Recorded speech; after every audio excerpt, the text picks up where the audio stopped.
విజయం సాధించిన వారి శాతం చాలా తక్కువ ఉంది. ఎందుకు అంటే ఆ విజయాన్ని సాధించడానికి ఏవో కొన్ని త్యాగాలు మనం చేయాలి, కొన్ని సాక్రిఫైస్ చేయాలి. అలా సాక్రిఫైస్ చేయడానికి ఇష్టం లేని వాళ్ళు ఎవరైనా ఉంటే కనుక వాళ్ళు విజయం సాధించే అవకాశం లేదు. అందువల్ల ఆ త్యాగాలు చేయగలిగిన వాళ్ళు ఎవరైతే ఉంటారో వారికి మాత్రమే ఆ విజయం అనేటువంటి అమృత ఫలం దక్కుతుంది తప్ప కోరుకున్నంత మాత్రాన కుదరదు. అలా చెట్టుకి అద్భుతమైన ఫలం ఉంది, ఒక పండు ఉంది, మీకేమో తినాలనిపిస్తూ ఉంది, మీరేం చేయాలంటే ఇప్పుడు ఇక్కడి నుంచి చూసి అద్భుతమైన ఫలమా ఫలమా పొండా నువ్వు రా నేను తింటానంటే వస్తుందా? రాదు. ఏం చేయాలి? నీ ప్రయత్నం చెయ్యాలి. ఆ ప్రయత్నం అనేది తోటి తెచ్చుకుంటావా, రాయితో కొడతావా, చెట్టుకి కోసుకుంటావా, నాకు అనవసరం. ప్రయత్నం అన్నది లేకపోతే మాత్రం జరిగే అవకాశమే లేదు. కాబట్టి రేపు నీ భవిష్యత్తు బాగుండాలని మీరు అనుకుంటే కనుక ఇక్కడ ఉన్నవాళ్ళు, అది పిల్లలకే కాదండి, మనకు కూడా వర్తిస్తుంది. మనకు కూడా 2015లో నేను ఎలా ఉన్నానో 2025లో కూడా నేను ఇలానే ఉంటే కనుక నేను కూడా వృధా, నా జన్మ కూడా ఏం ఎదగలే. ఒక రోజు గడిచేసరికి, సూర్యోదయం అయిన తర్వాత సూర్యాస్తమయం అయ్యేసరికి, రాత్రి పడుకునే లోపల ఆ రోజులో భగవంతుడు ఇచ్చినటువంటి ఈ అద్భుతమైన జన్మని నేను వాడుకున్నాను, ఏదో కొంత నేర్చుకున్నాను, ఇది కొత్త విషయం అని నాకు అనిపించినప్పుడే నేను బతికున్నట్టు అర్థం, లేదంటే బతికున్న శవం లాగానే అర్థం. అలా చాలా శవాలు ఉన్నాయి మన చుట్టూ, అద్భుతమైన శవాలు ఉన్నాయి. రోజులు పెరిగిపోతూ ఉంటాయి, మార్పు ఏమీ ఉండదు, నేర్చుకునేది ఏముండదు, చదివేది ఏముండదు. కాబట్టి అలాంటి వారి గురించి నేను మాట్లాడడంలే. ఈరోజు ఎవరైతే ఇక్కడ ఉన్నారో ఈ బిడ్డల్లో నుంచి ఒక 10 సంవత్సరాల తర్వాత ఒక బిడ్డ పైకి లేచి వచ్చి ఎవరైనా ఒకసారి సందర్భంలో, సార్ ఫలానా కోటలో జరిగినటువంటి కార్యక్రమంలో నేను పాల్గొన్నాను, ఆ రోజు నేను డెసిషన్ తీసుకున్నాను, ఈరోజు ఈ స్థాయికి వచ్చానని మనకు చెప్పగలిగిన రోజు ఇక్కడ ఉన్న వాళ్ళందరూ కూడా జీవిస్తున్నట్టు అర్థం. లేదంటే మీరు ఏమైనా అనుకోండి, బతికున్న శవాలే ఎవరైనా సరే. మార్పు లేకుంటే బతికున్న శవాలే. మారకపోతే ఈ భూమి మీద బతకలేం. డైనోసార్ల గురించి విన్నారు కదా మీరు.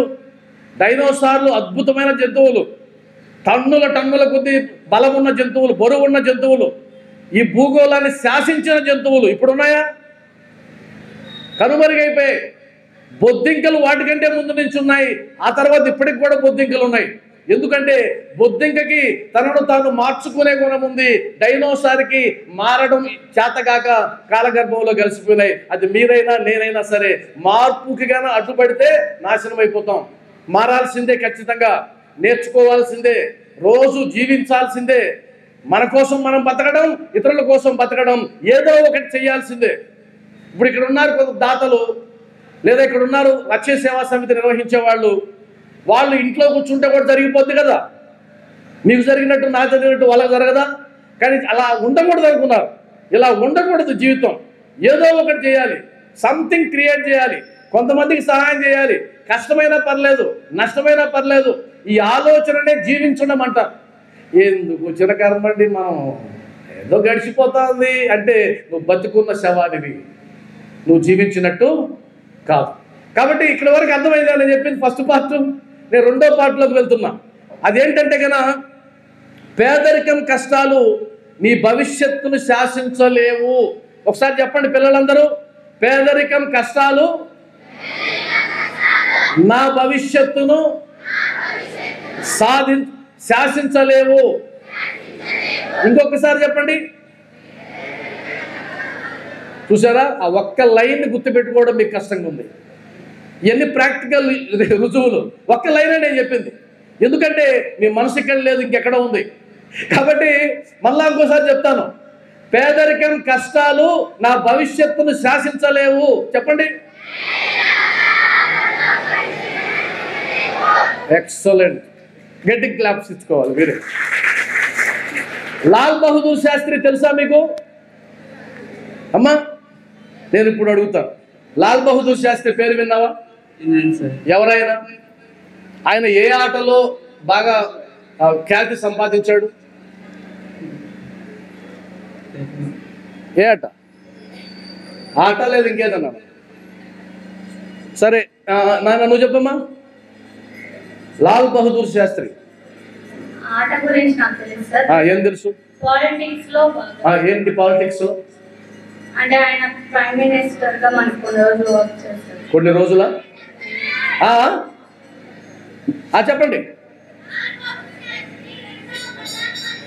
గట్టి క్లాప్స్ ఇవ్వండి. సో లాల్ బహదూర్ శాస్త్రి ఎవరినైనా మన రెండవ ప్రధానమంత్రి లాల్ బహదూర్ శాస్త్రి. అర్థమైంది కదా? మరి ఆయన గురించి ఇప్పుడు ఎందుకు సార్ మనకంటే మనం మర్చిపోతున్నాం, తరాన్ని, గడిచిన తరాన్ని మర్చిపోతున్నాం, గుర్తులేదు. అయితే ఆ లాల్ బహదూర్ శాస్త్రి గారు తన బాల్యంలో తన పాఠశాలకు వెళ్ళాలంటే నదిని దాటాలి, గంగా నదిని. ఆ గంగా నదిని దాటడానికి డబ్బులు లేవు. ఆ పడవలో అందరూ డబ్బు ఉన్న పిల్లలందరూ ఎక్కిపోతూ ఉంటే ఈయనకి మాత్రం డబ్బులు లేవు. ఆ పడవ నడిపేటువంటి వ్యక్తి చెప్పాడు, డబ్బులు వద్దురా నాయనా, నువ్వు ఎక్కువ, నేను పాఠశాలలో చేరుస్తానని. కానీ ఆయన ఒప్పుకోలేదు. డబ్బులు ఇవ్వకుండా నేను పడవ ఎక్కను అని అన్నాడు. ఆ తర్వాత ఏం చేశాడు తెలుసా ఎవరికైనా? పుస్తకాలని బట్టలో మూటగట్టి భుజాన వేసుకుని గంగా నదిని దాటడం నేర్చుకున్నాడు, డబ్బులు లేవు కాబట్టి. అందరూ పడవలో వెళ్తే లాల్ బహదూర్ శాస్త్రి గంగా నదిని ఈదుకుంటూ వెళ్ళి చదువుకున్నాడు.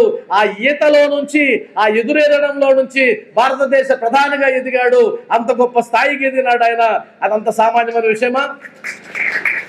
కాబట్టి ఎదురెదడం నేర్చుకోవాలి మనం. లాల్ బహదూర్ శాస్త్రి గురించి చదవండి ఇంటికి వెళ్ళిన తర్వాత. మన రాజ్యాంగ రచనా సంఘానికి రాజ్యాంగం అనగానే ఎవరి పేరు గుర్తొస్తుంది? గట్టిగా అంబేద్కర్. అదే కదా గుర్తొస్తుంది. చాలా మంది ఉన్నారు కానీ ఆయన గుర్తొస్తారు ఎక్కువ మంది. మరి అంబేద్కర్ గారు చదువుకునేటప్పుడు మనకి ఈరోజు ఉన్న కండిషన్స్లో 1% కూడా లేదు. సరైన బట్టలు లేవు, పుస్తకాలు కొనుక్కోవడం శక్తి లేదు. సరే, కష్టపడి పాఠశాలకు వెళ్తే అక్కడ మర్యాద లేదు. పాఠశాలలో ఉండేటువంటి బావిలో నుంచి దాహం వేసినా సరే తనకు తాను చేదుకునేటువంటి అర్హత లేదు. టీచర్ అయినా రావాలి, అగ్రకులం వాళ్ళైనా రావాలి, వాళ్ళు నీళ్లు చేతి పోస్తే కానీ దాహం తీరదు. అంత దారుణమైన కండిషన్లో చదివాడు. కానీ ఎదుర్కొన్నాడు ఆ పరిస్థితుల్ని. ఎదుర్కొని ఎక్కడికి వచ్చాడు? ఇప్పుడు ఏ స్థాయికి వచ్చాడు? ఈరోజు ఆయన పటం లేనటువంటి ఊరుందా? ఆయన విగ్రహం లేని ఊరుందా? ఆ ఊర్లో నుండి ప్రతి విగ్రహం ఎక్కడి నుంచి వచ్చింది అని అంటే ఆయన ఎదుర్కొన్నాడు, పోరాడాడు. అర్థమైందా మీకు?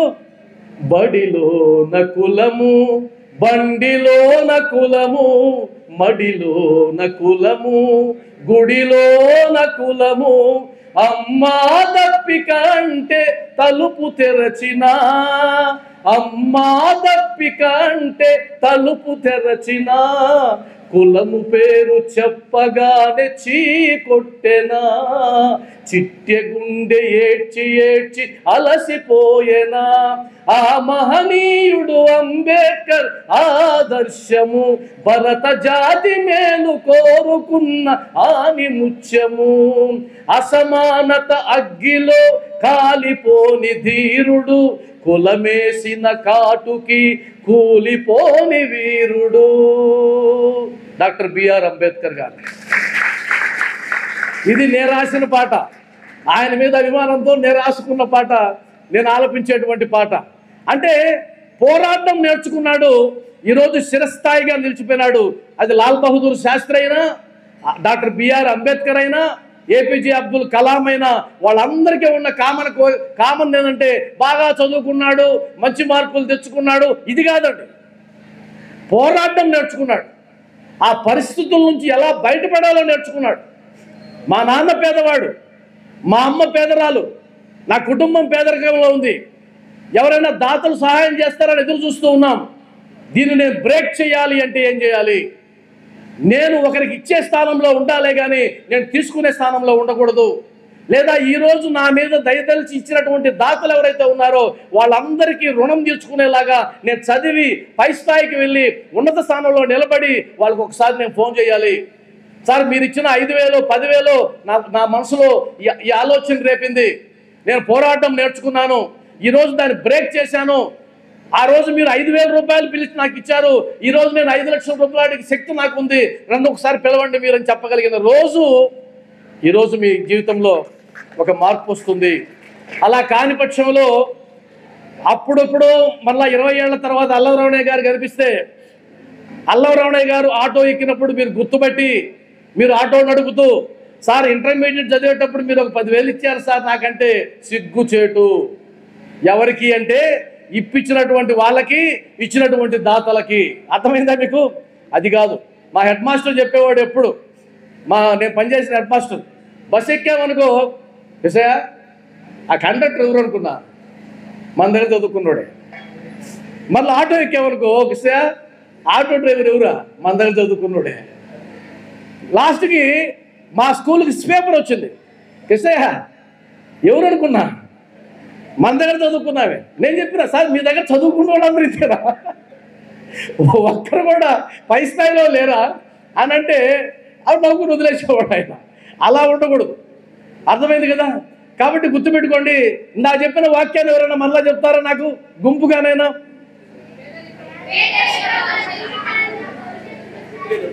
మరి ఇంకోసారి గట్టిగా. ఎక్సలెంట్ అమ్మా.